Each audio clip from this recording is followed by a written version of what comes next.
kita berdoa dulu ya. Di sini ada yang udah ditunjuk jadi ketua kelas. Oke, Abi boleh pimpin doanya dong. Untuk memulai materi kita hari ini, marilah kita berdoa bersama-sama. Berdoa mulai. Berdoa selesai. Kelas punya ada yang udah kenal sama Bapak? Belum. Oke, Bapak kenalan dulu ya. Nama Bapak Rega Mariona, lulusan dari Unsri, Pendidikan Teknik Mesin. Oke, langsung saja kita sekarang kalian ya yang perkenalan. Ini Bapak sebutin satu-satu aja. Abi Pratama. Oke. Ade Dwi Septiawati Gultom. Masuk ya. Ahmad Subarmin. Ahmad Dinoval. Oh banyak sekali yang masuk ya. Arya Kurniawan. Diva Fadila. Faizul Waroka. Gusti Dava. M. Akbar Bukhari. M. Andrew. Sudah langsung dulu. Dan kali yang diulang ya. M. Irfan Pratama. M. Raja Fajri. M. Rizky Sumantri. Marwa Zahra Nisa. Raihan Ardan. Rohim Masari. Sulistiani. Ada yang belum disebut namanya? Oke, siapa namanya? Rizky Pratiwi ya, maaf ya. Oke, sebelumnya di sini Bapak mata pelajaran meteorologi industri atau lebih tepatnya kita belajar mengukur. Pertemuan pertama kita akan membahas tentang alat ukur jangka sorong. Di sini ada yang udah tahu belum bentukan alat ukur jangka sorong? Di rumahnya ada yang punya bengkel atau gimana? Tidak ada ya? Oke, berarti kita mulai dari awal sekali ya.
Oke, yang di belakang bisa lihat.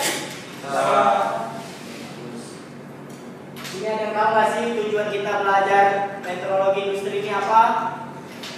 Coba, Gusti apa? Kira-kira menurut pendapat Gusti? Untuk mengenal alat ukur jangka sorong, Pak. Oke, bagus. Oke, ada yang bisa tambahin? Tidak ada ya. Oke, berarti menurut Gusti tadi bagus jawabannya. Terus juga kita dapat memahami konsep dasar standar ukur dengan tepat. Kita dapat mengenal tentang pengukuran dan meteorologi dengan tepat. Atau juga bisa dapat memahami prinsip-prinsip dasar dengan pengukuran dengan tepat. Oke, sengaja kita mulai ke pengertian jangka sorong. Kaliper atau jangka sorong merupakan alat ukur langsung yang digunakan untuk mengukur ukuran luar, ukuran dalam, ukuran bertingkat, dan ukuran kedalaman. Oke, sampai sini ada yang ingin bertanya dulu? Mungkin kesempatan. Jadi udah ngerti ya nama kaliper itu jangka sorong. Jangka sorong itu berguna untuk alat ukur langsung yang digunakan untuk mengukur ukuran luar dan lain-lain. Nah, ini jenis-jenis jangka sorong. Ini jangka sorong manual. Ada yang udah pernah lihat jangka sorong manual di sini?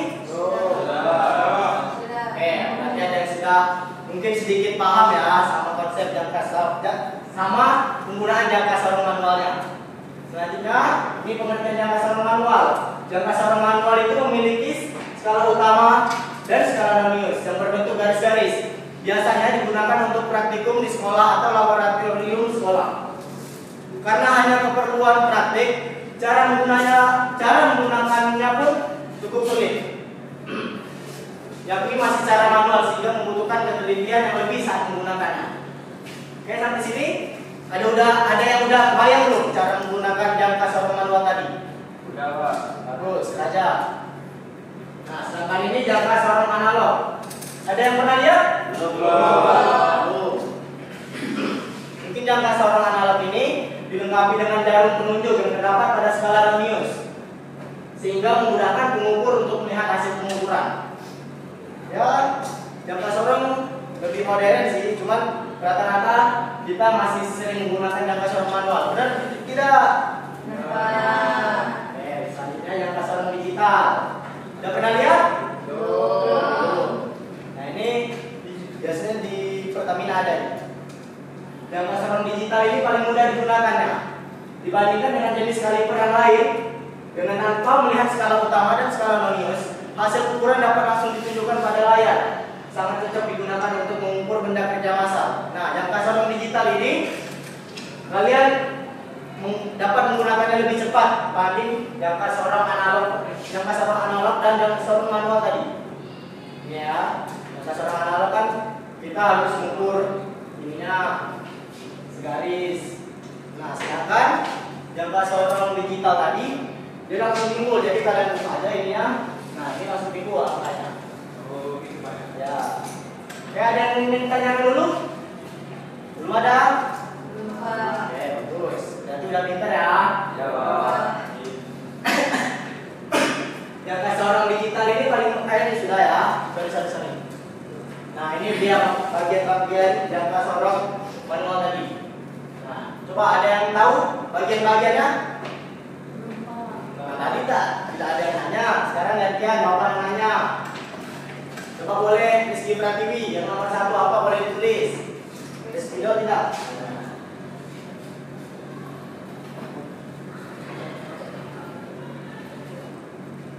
Ini Pak yang Ya.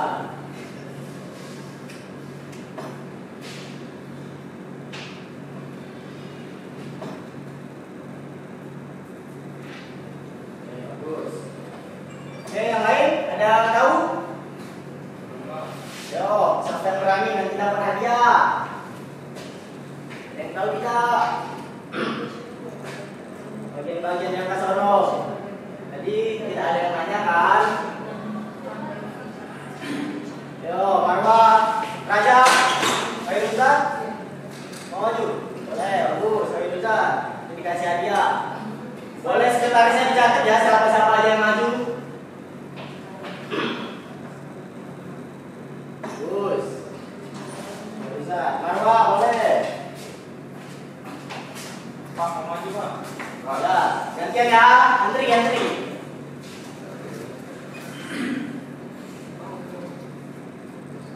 Bagus, Marwa. Ya, Raja, silakan.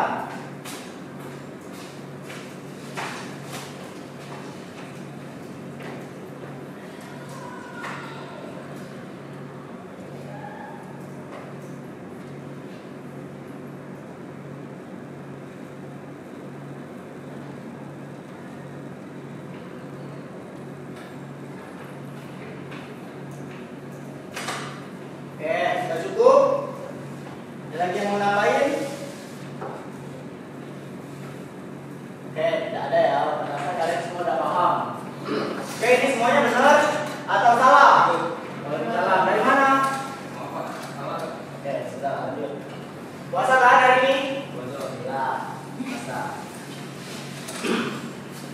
Ya, ada yang mau ditambahin tidak? Atau menurut kalian ada yang salah tidak? Sini. Ya, benar, Pak. Sudah benar semua ya. Yakin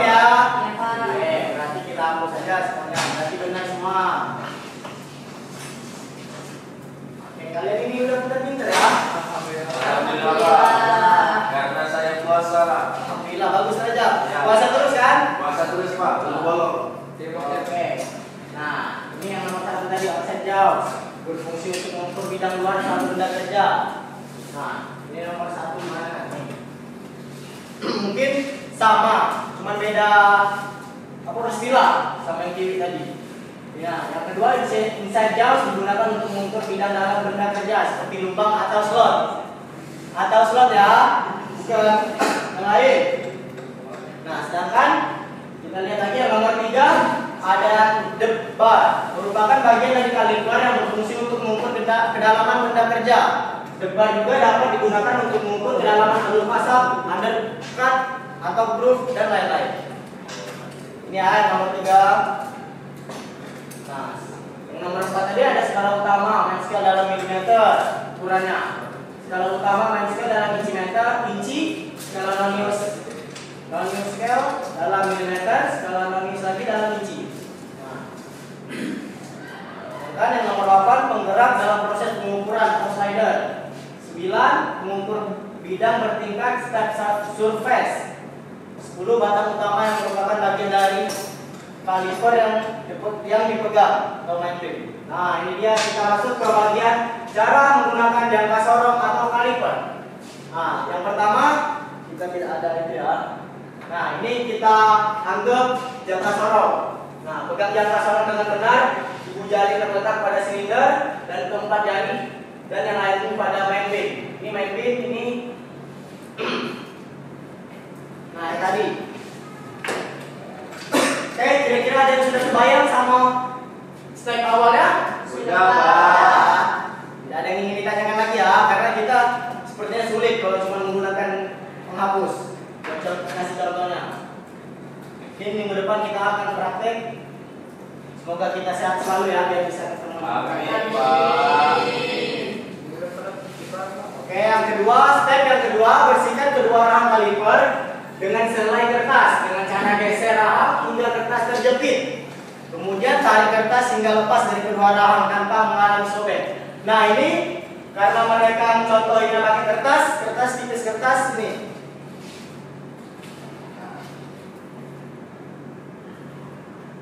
Nah, jadi tipis kertas ini. Nah, ini yang penjepitnya harus sampai mentok. Maksudnya tuh sempit. Tanpa mengalami sobek, kita tarik berada di kertasnya. Oke, step yang ketiga, periksa kondisi himpitan rahang kaliper dengan dihadapkan pada sumber cahaya. Pastikan tidak ada celah cahaya pada himpitan rahang kaliper. Nah, itu tadi maksudnya sempit itu. Oke, step selanjutnya, pastikan kedudukan non vernier atau non-news garis dengan 0 pada skala utama. Nah, ini tadi yang segaris tadi. Nah, ini maksudnya. Nah, 0. Berarti yang ini terus nanti dijumlahin lagi. Kita belum masuk rumus ya, kita masih basic dasarnya aja. Step kelima, sebelum melakukan pengukuran rahang atau jauh, kaliper harus dibuka lebih lebar atau lebih panjang dari ukuran benda kerja. Oke. Selanjutnya, tempatkan rahang tetap pada permukaan benda kerja pada pangkalnya. Kemudian geser rahang yang lain dengan menggunakan slider atau menuju benda kerja dengan tekanan normal atau tekanan sewaktu memposisikan skala 0. Nah, ini skala 0-nya. Oke. Baiknya lanjut. Oke. Ada yang ingin ditanyakan? Boleh, teman-teman? Ada? Boleh, Pak.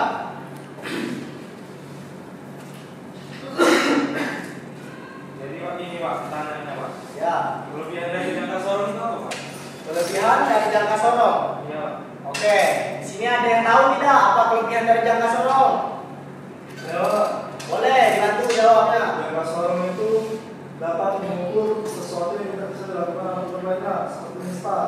Ya. Di jangka sorong itu bisa mengukur kedalaman, Pak. Namun di instar itu tidak bisa, kalau yang kecil. Bagus. Saya tahu Pak. Apa? Boleh aja. Bisa mengukur kedalaman Pak. Oke, bisa mengukur kedalaman. Ada lagi yang tahu? Boleh? Saya Pak, Ya, boleh. lebih bisa Pak, hanya 1 milimeter. Kalau menggariskan sentimeter. Oh, oke. Oke, Tiwi berarti tahu tidak rumus dari jangka sorong itu gimana? Rumus apa Pak? Rumus cara pengukuran jangka sorong. Oh, itu Boleh ditulis di papan tulis ya.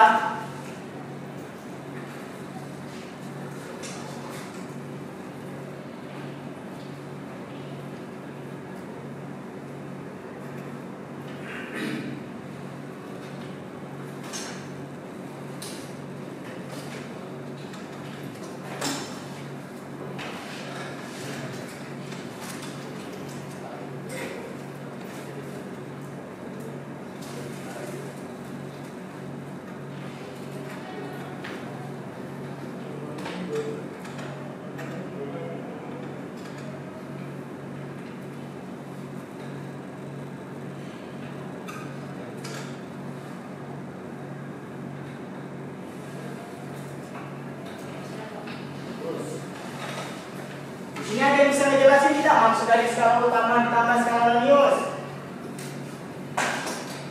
Ada yang tahu tidak? Yo, teman, kan sudah SMK. Ada yang tahu? Nah, skala utama ditambah skala Lanius tadi. Nah, skala utama ditambah skala Lanius. Nah, itulah hasilnya. Oke, ada yang ngerti, ada yang udah paham kan? Kira-kira gambarnya seperti itulah. Paham Pak. Kita belum bisa masuk ke skala utama ditambah skala Lanius itu apa? Soalnya nanti kalian bakal ribet. Nah, jadi kita pelan-pelan aja ya belajarnya ya. Jadi nanti minggu pertama kita materi dulu, minggu kedua kita baru praktek. Nah, minggu ketiganya lagi pasti kalian bakal banyak yang ditanya. Oke, kelebihan jangka sorong tadi benar. Ukurannya lebih akurat. Ingat sih gitu, ukurannya lebih akurat dibanding kita memakai penggaris. Ya, penggaris. Ada lagi yang ingin ditanyakan? Yuk.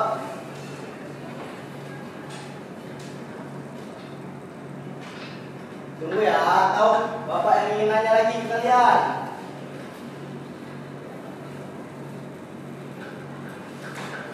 Oke, kita lihat.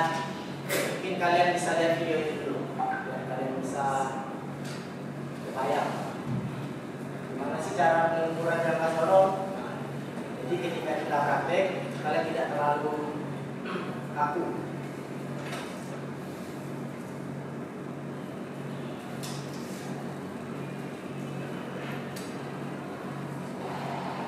Mana ya? Tidak premium. Kalau semua itu seperti ini, video kita akan memberikan program cara menggunakan semua bekerja dengan sorong. Jangka sorong ini merupakan alat makhluk yang banyak digunakan pada mekanika engineering. Alat ini memang mirip seperti Bisa dong, pertanyaannya Pak? Saya mau Oh iya, maaf ya. Coba. jangka sorong dan dengan ketinggian pada masa meter. Dalam dunia teknis jangka sorong memang bukan yang paling akurat karena masih ada kilometer yang dikandung ketinggiannya mencapai 0,01 mm. Namun jangka sorong bisa digunakan untuk mengukur tinggi. Perhatiin dulu ya semuanya. Biar kalian yang di praktik tidak terlalu dipak. Jangka sorong juga bisa mengukur lebar celah atau diameter dalam. Dan alat ini juga bisa mengukur kedalaman suatu celah. Jadi, hanya dengan satu alat ini kita bisa mengukur lebih banyak benda kerja. Untuk bagaimana cara penggunaannya sebenarnya cukup mudah. Jika Anda akan mengukur ketebalan atau diameter bola, dengan bahan bisa menunjuk komponen yang akan diukur. Pastikan posisi benda tidak miring sehingga pengukuran akurat. Setelah itu, kita ujian agar bahan ini tidak bisa geser. Ini akan mempermudah kita saat akan melakukan pembacaan hasil karena kita bisa meletakkan benda yang diukur tanpa pergeseran ini. Setelah itu, kita baca hasil pengukurannya.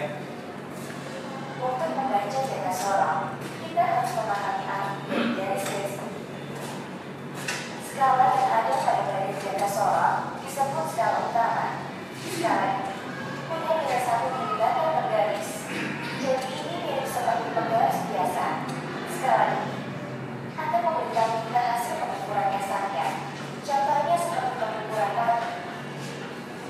Kita pasang angka 0 pada skala geser dengan garis terakhir pada skala utama. Nah, garis terakhir ini akan menentukan pengukuran dasarnya. Jadi hasilnya 33 mm. Itu ya tadi yang dimaksud skala utama ditambah skala Lanius. Nah, berbeda dengan skala utama. Skala geser ini punya nilai 0,02 mm tiap garisnya.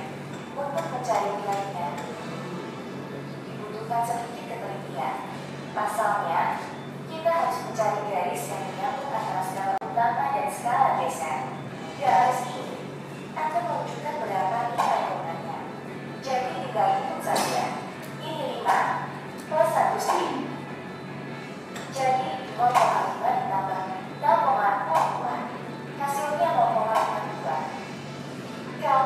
didahului. Maka hasil pengumpulan yang dikondisikan adalah 33 ditambah 0,52 mm.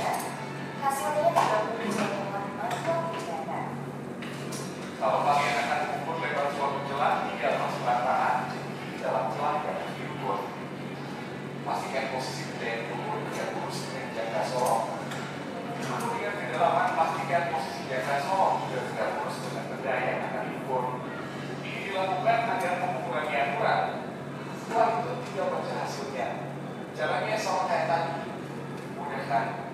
Subscribe channel kami karena memang kita tahu masalah yang pertama sekali. Belajar harus ngerti ya, kenapa kalau kita mengukur menggunakan jangka sorong itu harus lurus, ya, hasilnya juga akurat. Oke? Ada yang udah ngerti kan semuanya?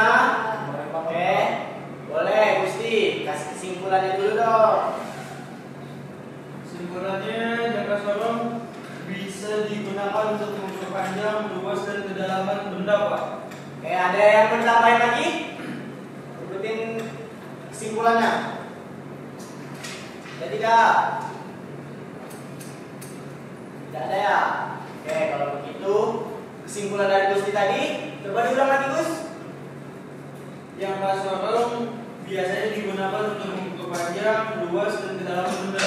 Oke, boleh Bapak tambahin ya, jangka sorong biasa digunakan untuk mengukur panjang, luas, dan kedalaman benda. Jangka sorong juga termasuk alat ukur panjang dengan batas ukur sampai 10 cm dengan ketelitian 0,1 mm atau 0,01 cm. Jangka sorong juga dapat digunakan untuk mengukur diameter dalam cincin, diameter luar cincin, serta mengukur kedalaman gelas. Dan kita juga dapat mengetahui jenis-jenis jangka sorong. Ternyata jangka sorong itu tidak cuma satu ya, ternyata bisa lebih dari satu. Mungkin kesimpulan dari pelajaran kita hari ini itu. Oke, sepertinya cukup materi kita pada hari ini. Ada yang merasa kurang tidak? Ya, Pak. Nanti kita cukupin sampai sini ya. Boleh Abi, doa dulu dong. Untuk mengakhiri pembelajaran kita pada hari ini, marilah kita berdoa. Berdoa mulai.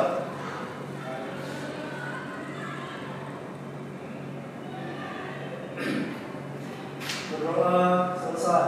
Oke, terima kasih atas perhatian dari kalian. Semoga sehat selalu ya, agar bisa kita bertemu terus dan bisa lebih paham sama materi yang akan keluar. Oke, terima kasih atas perhatiannya.